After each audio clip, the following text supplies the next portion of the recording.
This video will show a quick introduction to the Perusall tool that might be a part of your Isidore course. So some instructors will add a link to a Perusall assignment somewhere in their lessons tool. Their lessons tool might be called something different, but a link to a Perusall assignment should look something like this, with this little pencil icon like this.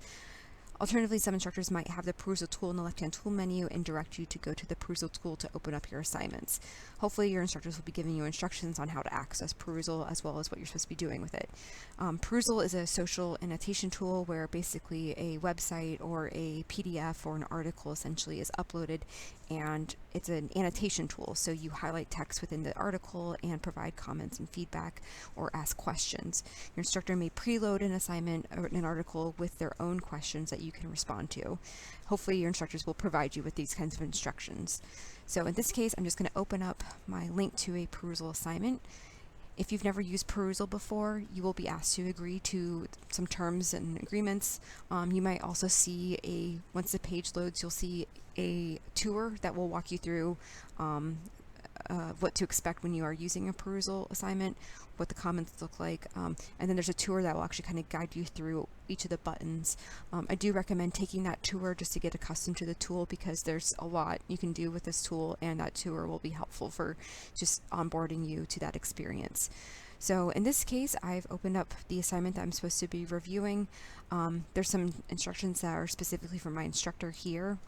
Your instructor may or may not provide those instructions, but basically I'm being asked to respond to the instructor comments that are in blue throughout the document, and then I'm also being told to add my own question or my own comment to the document as well.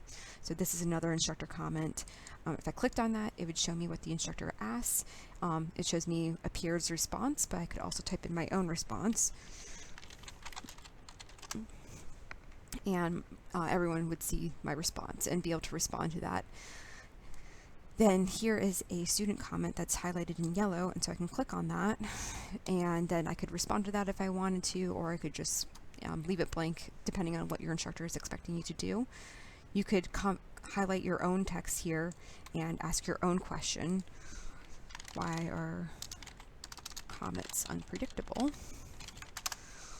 And then your peers and your instructor could respond to your own comments.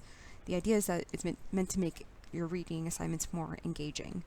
One thing to note, if your reading is really long, if there's a lot of students in your class, by default it's filtering to show all comments, but you could just say, I only want to see my comments, and the view would refresh so that you would only see the things that you've responded to. You could also filter by comments that you haven't read yet.